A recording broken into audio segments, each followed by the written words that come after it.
வேந்தரின் உச்சிவேளை பகல் செய்திகளுக்காக பிரவீனா. ஆர்த்தி. முதலில் தலைப்புச் செய்திகள். சட்டப்பேரவை தலைவர் துணைத் தலைவர் தேர்தல். தனபால் பொள்ளாச்சி ஜெயராமன் வேட்புமனு தாக்கல்.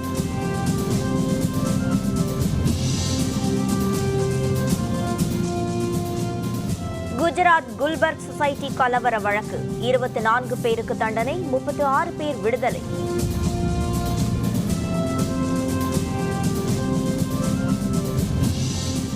இலங்கை கடற்படையினர் மீண்டும் அட்டொழியம். புதுக்கோட்டை மீனவர்கள் 4 பேர் கைது.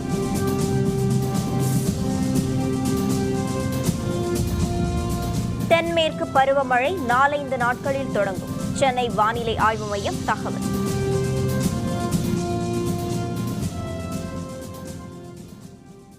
தமிழக சட்டப்பேரவை தலைவர் மற்றும் துணைத் தலைவர் பதவிகளுக்கு ஆளும் கட்சியான அதிமுக சார்பில் வேட்பாளர்களாக அறிவிக்கப்பட்டிருந்த தனபால், பொள்ளாச்சி ஜெயராமன் ஆகியோர் இன்று தங்கள் வேட்புமனுக்களை தாக்கல் செய்தனர். இதுகுறித்த விரிவான தகவல்களை தருகிறார் நமது செய்தியாளர் சையத்.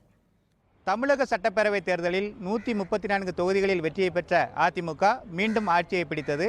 தமிழக முதல்வராக ஜெயலலிதா, 32 அமைச்சர்கள் ஆகியோர் பதவியேற்றுக் கொண்டனர். அதனைத் தொடர்ந்து கடந்த 25ஆம் தேதி நடைபெற்ற சட்டப்பேரவை கூட்டத்தொடரிலே மற்ற பேரவை உறுப்பினர்கள் அனைவரும் பதவியேற்றுக் கொண்டனர். அதனைத் தொடர்ந்து சட்டப்பேரவை தலைவர் மற்றும் சட்டப்பேரவை துணைத் தலைவருக்கான தேர்தலை தற்காலிக சட்டப்பேரவை தலைவர் செம்மலை அறிவித்தார். அதன் அடிப்படையில் தமிழக முதல்வர் ஜெயலலிதா சட்டப்பேரவை தலைவர் பதவிக்கான வேட்பாளராக தனபாலையும், சட்டப்பேரவை துணைத் தலைவர் பதவிக்கான வேட்பாளராக பொள்ளாச்சி ஜெயராமனையும் அறிவித்தார்.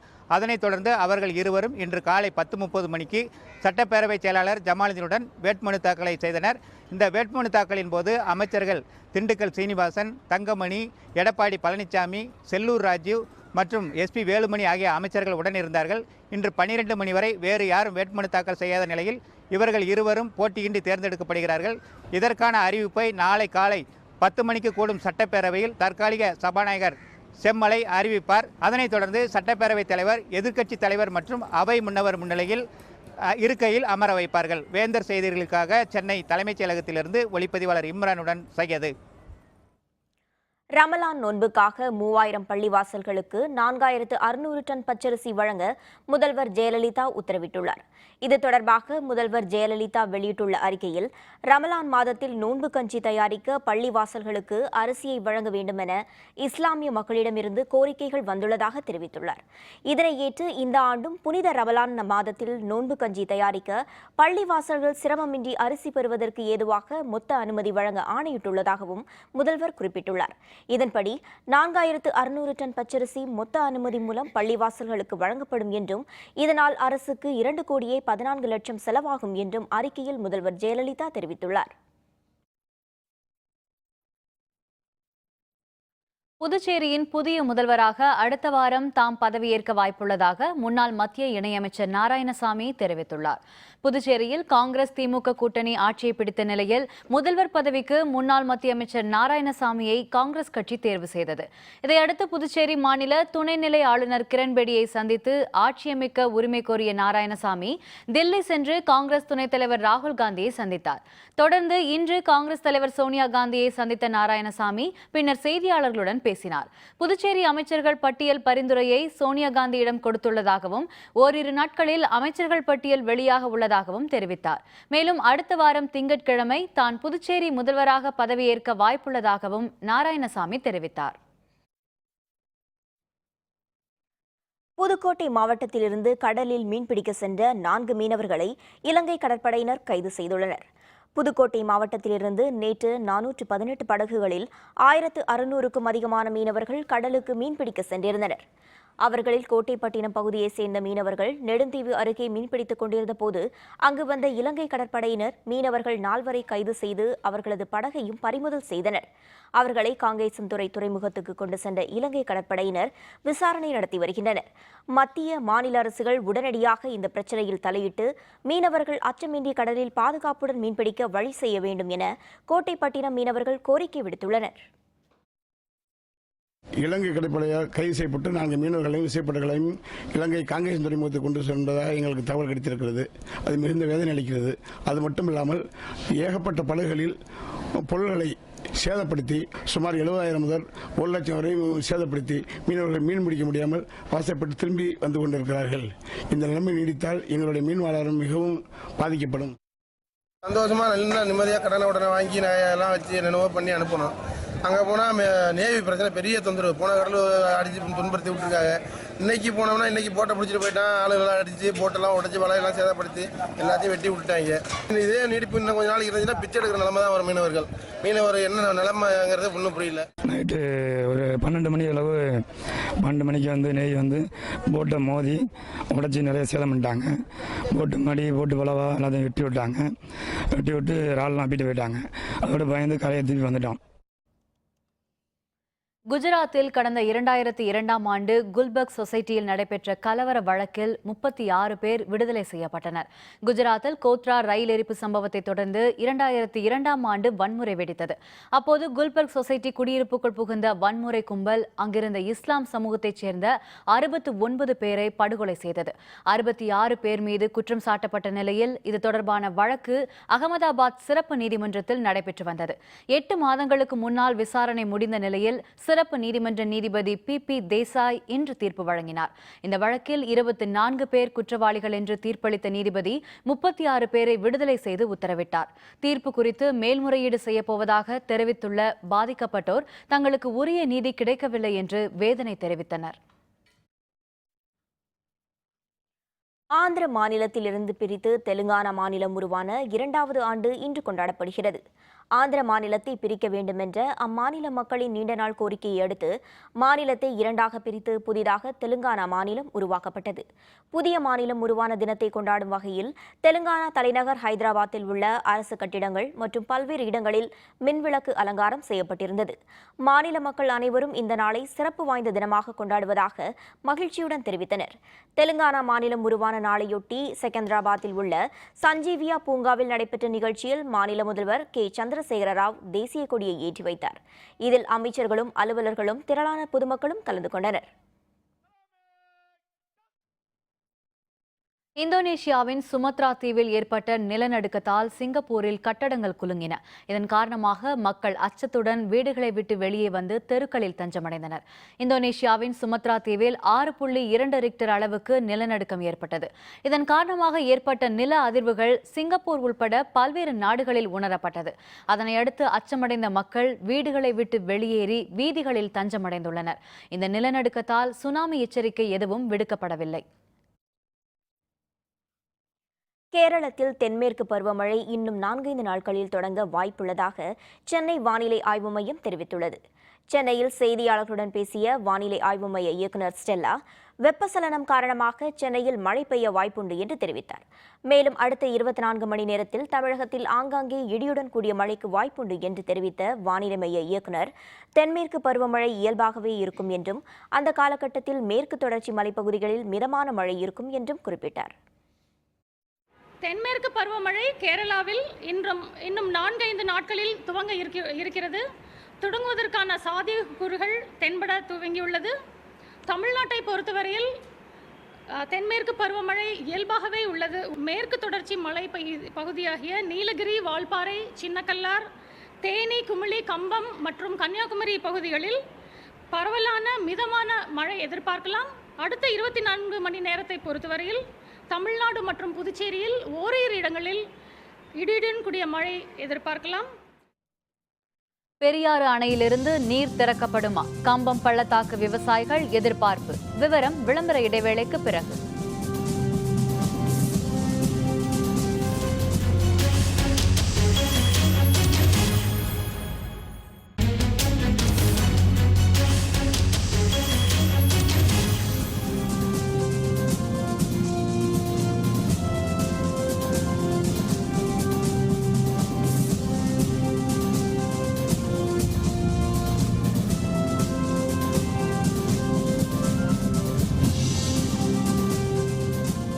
செய்திகள் தொடர்கின்றன.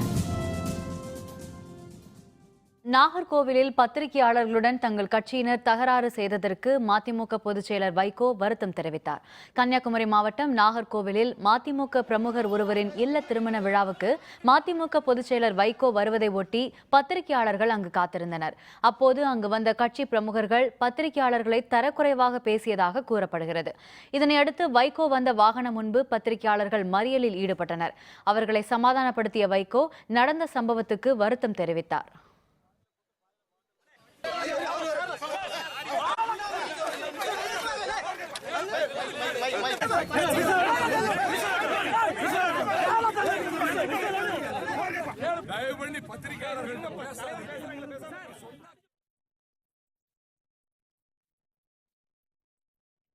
தமிழகத்தில் அடிப்படை வசதி இல்லாத 746 மெட்ரிக் பள்ளிகளுக்கு அங்கீகாரம் வழங்கும் விவகாரத்தில் மாணவர்களை பாதிக்காத வகையில் தமிழக அரசு நடவடிக்கை எடுக்க வேண்டுமென கல்வியாளர்கள் வலியுறுத்தியுள்ளனர்.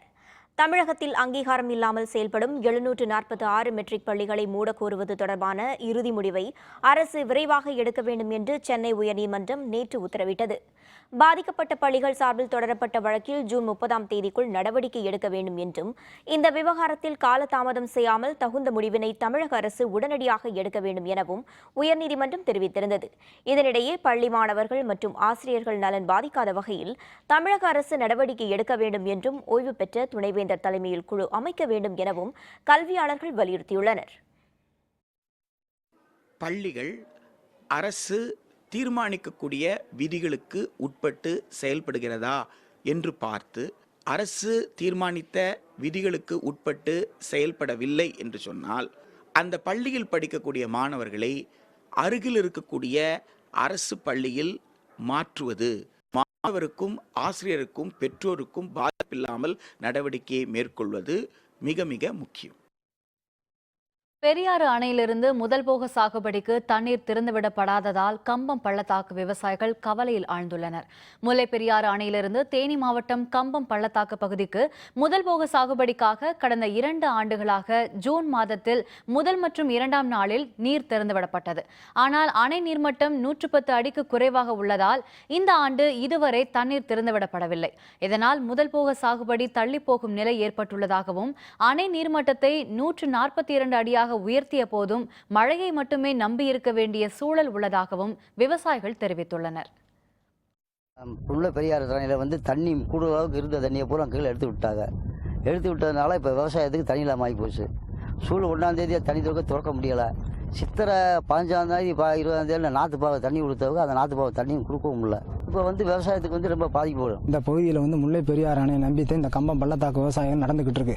142 அடியாக இருக்கிறப்ப அதிகாரிகள் தண்ணியை அவங்க கவனக்குறைவினால தண்ணியை சரியாக தேக்க முடியாமல் திறந்து விட்டாங்க. எங்களுக்கு இந்த பகுதியில் அந்த தண்ணியை இப்போ ஓரளவு கொடுத்துருந்தா கூட எங்களுக்கு விவசாயம் பண்ணுறது கொஞ்சம் ஏதுவாக இருக்கும்.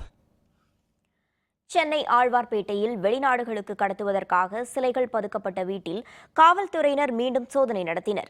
இதில் 100க்கும் மேற்பட்ட சிலைகள் கண்டுபிடிக்கப்பட்டன. சென்னை ஆழ்வார்பேட்டை முர்ரேஸ் கேட் சாலையில் உள்ள ஒரு வீட்டில் பதுக்கி வைக்கப்பட்டிருந்த பல கோடி ரூபாய் மதிப்பிலான 55 பழங்கால சிலைகளை தமிழக சிலை தடுப்பு காவல்துறையினர் நேற்று முன்தினம் கைப்பற்றினர். இது தொடர்பாக 3 பேர் கைது செய்யப்பட்டுள்ளனர். சிலை கடத்தல் கும்பலுக்கு தலைவராக செயல்பட்ட ஆந்திர மாநிலத்தை சேர்ந்த தீனதயாளன் என்பவர் தலைமறைவாகிவிட்டார். அவர் நேரில் ஆஜராக கூறி காவல்துறையினர் சம்மன் அனுப்பியுள்ளனர். இந்நிலையில் நீதிமன்ற அனுமதியுடன் ஆழ்வார்பேட்டையில் உள்ள சிலைகள் பதுக்கப்பட்ட தீனதயாளனின் வீட்டில் சிலை கடத்தல் தடுப்பு காவல்துறையினர் இன்று மீண்டும் சோதனையில் ஈடுபட்டனர். சிலை கடத்தல் தடுப்பு பிரிவு ஐஜியான பொன் மாணிக்கவேல் தலைமையில் பூட்டிய 2 அறைகளை உடைத்து நடத்தப்பட்ட சோதனையில் 100க்கும் மேற்பட்ட சிலைகள் கைப்பற்றப்பட்டதாக தெரிகிறது. விருதுநகர் அருகே கோவில் திருவிழாவில் இரு தரப்பினருக்கும் இடையே ஏற்பட்ட மோதலில் 6 பேர் படுகாயமடைந்தனர். விருதுநகர் மாவட்டம் மல்லாங்கிணறு அருகே மாந்தோப்பு கிராமம் உள்ளது. இங்கு அதிமுகவைச் சேர்ந்த சரவணன் என்பவர் ஊராட்சி மன்ற தலைவராக உள்ளார். ஊராட்சி மன்ற முன்னாள் தலைவராக இருந்தவர் திமுகவைச் சேர்ந்த பூமிநாதன். மாந்தோப்பு கிராம கோவில் திருவிழாவின் போது இந்த இரு தரப்பினருக்கும் வாக்குவாதம் ஏற்பட்டுள்ளது.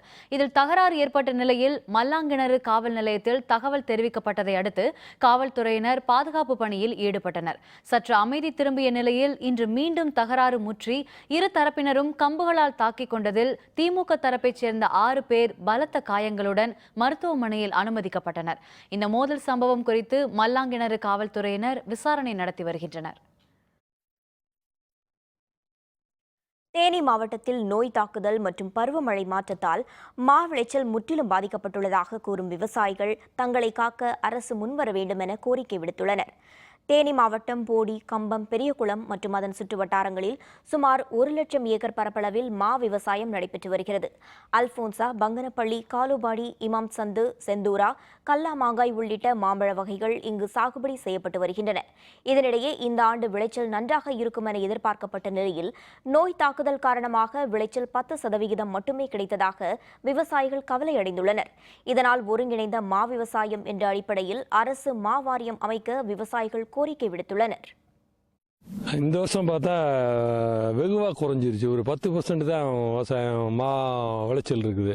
இதை வச்சு இந்த ஒரு வருஷத்தை எப்படி ஓட்டுறது? மா விவசாயத்தை விட்டுறலாம், வேற ஏதாவது தோட்டப்பயிர்களுக்கு போயிடலாம் அப்படின்னு பார்த்தானாக்க நிறைய மரங்களை வெட்டையில் சீதோஷ நிலையை பாதிக்கும், இயற்கையே மாறும். இதெல்லாம் இயற்கையை காப்பாற்றணும்னு நினைக்கிறோம் நாங்கள். ஈரோடு அருள்மிகு செல்வ விநாயகர் ஸ்ரீ ராமநாத சுவாமி திருக்கோவில் குடமுழுக்கு விழாவில் ஏராளமான பக்தர்கள் கலந்து கொண்டு கோபுர தரிசனம் செய்தனர். ஈரோடு அருள் வேலவன் நகரில் அமைந்துள்ள செல்வ விநாயகர் ஸ்ரீ ராமநாத சுவாமி கோவில் திருக்கோவில் குடமுழுக்கு விழா கடந்த 31ஆம் தேதி தொடங்கியது. தொடர்ந்து யாகசாலை பூஜைகள் நடைபெற்று வந்தன. இதனையடுத்து இன்று புனித நீர் கலசங்கள் மேளதாளங்கள் முழங்க ஊர்வலமாக எடுத்து வரப்பட்டது. கூனம்பட்டி ஆதினம் ஸ்ரீலஸ்ரீ ராஜசரவண மாணிக்க வாசக சுவாமிகள் தலைமையில் மந்திரங்கள் முழங்க குடமுழுக்கு விழா நடைபெற்றது. அங்கு திரண்டிருந்த பக்தர்கள் மீது புனித நீர் தெளிக்கப்பட்டது. குடமுழுக்கை முன்னிட்டு செல்வ விநாயகர் ஸ்ரீ ராமநாத சுவாமிக்கு அபிஷேக ஆராதனைகள் செய்யப்பட்டன. இதில் ஏராளமான பக்தர்கள் கலந்து கொண்டு சாமி தரிசனம் செய்தனர். அரியலூர் அருகே டிப்பர் லாரி மோதியதில் பள்ளிக்கு சென்ற தலைமை ஆசிரியர் சம்பவ இடத்திலேயே உயிரிழந்தார். இதனால் ஆத்திரமடைந்த அப்பகுதி மக்கள் சாலை மறியலில் ஈடுபட்டதால் போக்குவரத்து பாதிப்பு ஏற்பட்டது. அரியலூர் நகரைச் சேர்ந்த சுதா இன்று காலை தான் தலைமை ஆசிரியராக பணியாற்றும் சாவடிக்காடு நடுநிலைப் பள்ளிக்கு இருசக்கர வாகனத்தில் சென்றார். அப்போது வாலாஜா நகரம் பேருந்து நிலையம் அருகே சென்றபோது பின்னால் வந்த டிப்பர் லாரி சுதாவின் மீது வேகமாக மோதியதில் சம்பவ இடத்திலேயே சுதா பலியானார். இதனையடுத்து ஆத்திரமடைந்த அப்பகுதி மக்கள் சாலை மறியலில் ஈடுபட்டனர். மேலும் பேருந்து நிலையம் அருகே பள்ளிக்கூடம் இருப்பதால் வேகத்தடை அமைக்க கோரி பல முறை கோரிக்கை வைத்தாலும் இதுவரை எந்த நடவடிக்கையும் எடுக்கவில்லை என்றும் கிராம மக்கள் புகார் தெரிவித்தனர். அரியலூர் பகுதியில் சுண்ணாம்பு சுரங்கங்கள் நிறைய இருக்குது. அங்கே நிறைய வாகன போக்குவரத்து இருக்குது. அடிக்கடி விபத்து ஏற்படுது. பள்ளிக்கூடம் அருகிலே அங்கே பணிபுரிகிற தலைமை ஆசிரியர் அந்த வாகனத்தில் அடிப்பட்ட இடத்துல இறந்துருக்கிறாங்க. இதை மாவட்ட நிர்வாகம் உடனடியாக அந்த காலையில் 6 மணிலேருந்து இரவு 10 மணி வரைக்கும் வாகனம் இயங்குவதை தடை செய்யணும். சேலத்தில் உள்ள ஏரிகள் தனியார் தொண்டு நிறுவனத்தின் சேவையால் புத்துயிர் பெற்று வருகின்றன. அவற்றை சுற்றுலாத்தலமாக மாற்ற மக்கள் கோரிக்கை விடுத்துள்ளனர். இது பற்றி இன்றைய வேந்தர் சிறப்பு செய்தியில். சேலம் மாநகரை சுற்றி குமாரகிரி ஏரி, மூக்கநேரி, பஞ்சந்தாங்கி ஏரி, எருமாபாளையம் ஏரி என பல ஏரிகள் உள்ளன. இந்த ஏரிகள் சேலம் மாநகர மக்களுக்கு நீராதாரமாக விளங்குவதோடு விவசாய நிலங்களுக்கும் பாசனத்திற்கு உதவியாக உள்ளது. இந்நிலையில் நகரை சுற்றி உள்ள ஏரிகளின் நீர்வழி பாதை அடைக்கப்பட்டதால் ஏரிகள் வறண்ட நிலை உருவானது. இதையடுத்து சேலத்தைச் சேர்ந்த சமூக அமைப்பொன்று ஏரிகளை தூர்வாரி தூய்மைப்படுத்த முடிவு செய்தது. முதல் கட்டமாக சேலம் அஸ்தம்பட்டி பகுதியில் உள்ள மூக்கநேரியை பல லட்சம் ரூபாய் செலவில் தூய்மைப்படுத்தி ஆங்காங்கே பெரிய அளவில் மண் திட்டுக்கள் அமைத்து மரக்கன்றுகளை வளர்த்துள்ளது. அத்துடன் நீர்வழி பாதையை சீரமைத்து ஏரியில் தண்ணீர் தேக்க நடவடிக்கை எடுத்தது. ரொம்ப முக்கியமானது பறவைங்களுக்கு ஒரு இடம், நெஸ்டிங்க்கு ஒரு அற்புதமான இடம். இது இங்கே மட்டும் பண்ணல, நாங்கள் பல்வேறு ஏரியில் பண்ணியிருக்கோம். ஒரு சின்ன குளத்தை எடுத்தோம், அரசிப்பாளையம் தெப்பக்குளத்தை எடுத்ததுக்கு அங்கேயே பறவைங்க வந்துட்டு இருக்கு. ஸோ ஒன்று தண்ணி வந்துற வேலை, தண்ணியோட குவாலிட்டி இம்ப்ரூவ் பண்ணுற வேலை, பறவைங்களுக்கு உண்டான இடம், மீன் வளர்க்குறதுக்கு உண்டான இடம், இது எல்லாமே ஒரு ஏரியை தத்தெடுத்து பண்ணுறதுனால வந்துடுது. இதன் பயனாக தற்போது ஏரி முழுவதும் நிரம்பி கடல் போல காட்சியளிக்கிறது.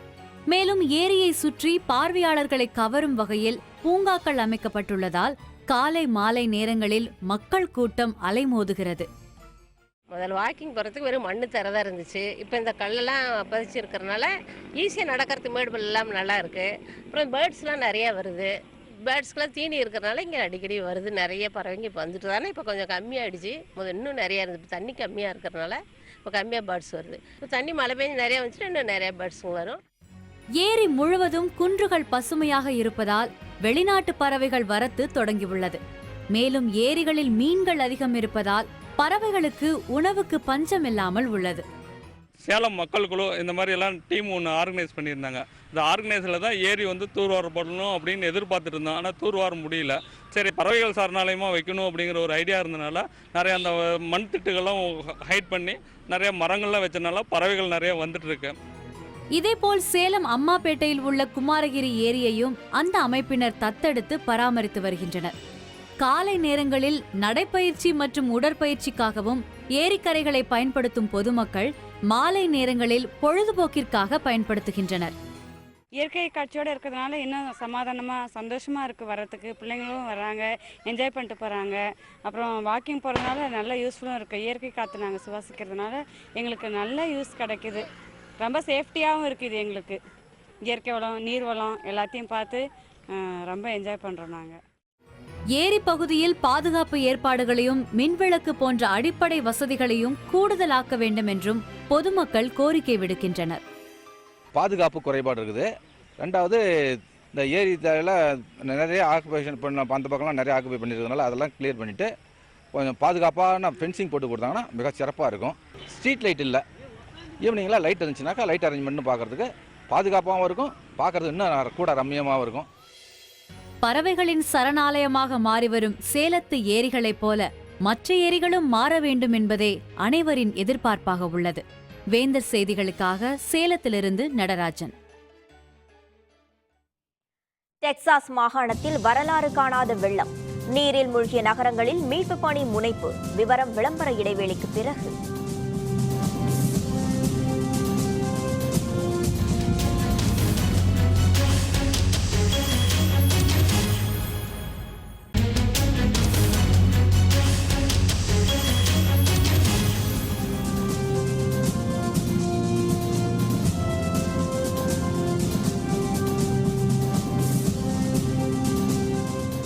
செய்திகள் தொடர்கின்றன.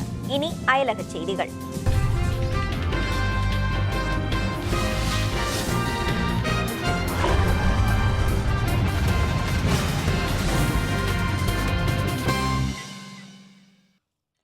ஆல்ப்ஸ் மலையை குடைந்து அமைக்கப்பட்ட உலகின் மிக நீளமான மற்றும் ஆழமான 57 கிலோமீட்டர் தொலைவுள்ள சுரங்க ரயில் பாதை சுவிட்சர்லாந்தில் திறக்கப்பட்டுள்ளது.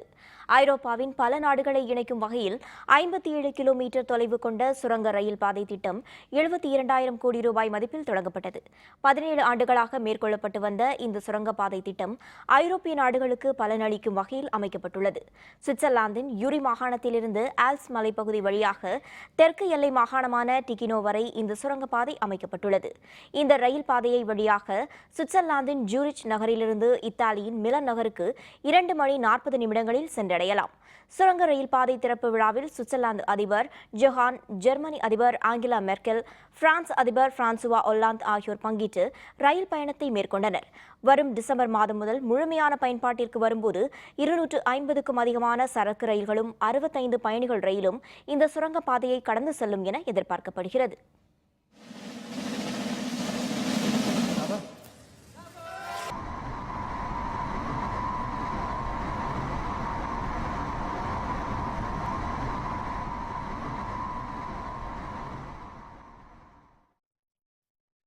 அமெரிக்காவின் டெக்சாஸ் மாகாணத்தில் நேரிட்ட வரலாறு காணாத வெள்ளப்பெருக்கால் அங்குள்ள பல்வேறு நகரங்கள் நீரில் மூழ்கியுள்ள நிலையில் மீட்புப் பணிகள் முனைப்பாக நடைபெற்று வருகிறது.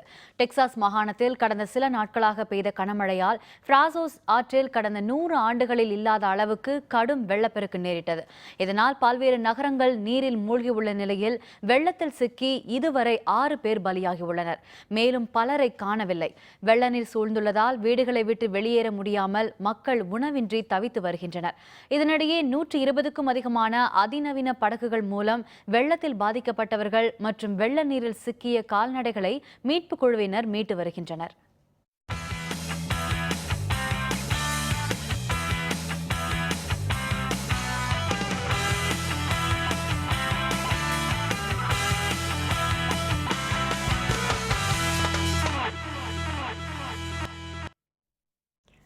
பிசிசிஐயின் புதிய தலைவர் அனுராக் தாக்கூர் பார்வையில்லாத கிரிக்கெட் வீரர்களை உற்சாகப்படுத்தும் வகையில் அவர்களுடன் சேர்ந்து கண்களை கட்டிக்கொண்டு கிரிக்கெட் விளையாடினார்.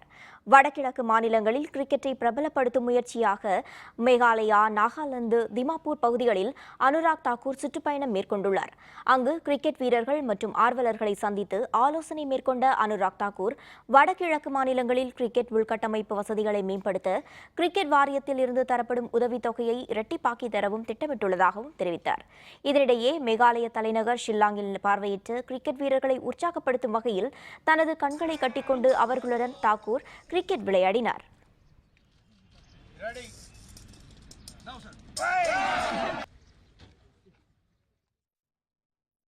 மீண்டும் தலைப்புச் செய்திகள். சட்டப்பேரவை தலைவர், துணைத் தலைவர் தேர்தல். தனபால், பொள்ளாச்சி ஜெயராமன் வேட்புமனு தாக்கல்.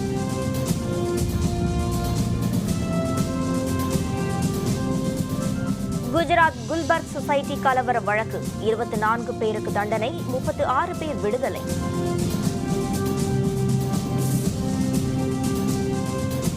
இலங்கை கடற்படையினர் மீண்டும் அட்டூழியம். புதுக்கோட்டை மீனவர்கள் 4 பேர் கைது.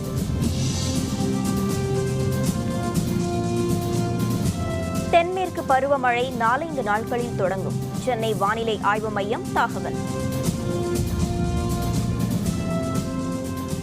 இத்துடன் வேந்தரின் உச்சிவேளை பகல் செய்திகள் நிறைவடைந்தன. மீண்டும் மாலை 6 மணிக்கு வேந்தரின் அந்தி மாலை குறுஞ்செய்திகளில் சந்திப்போம். வணக்கம்.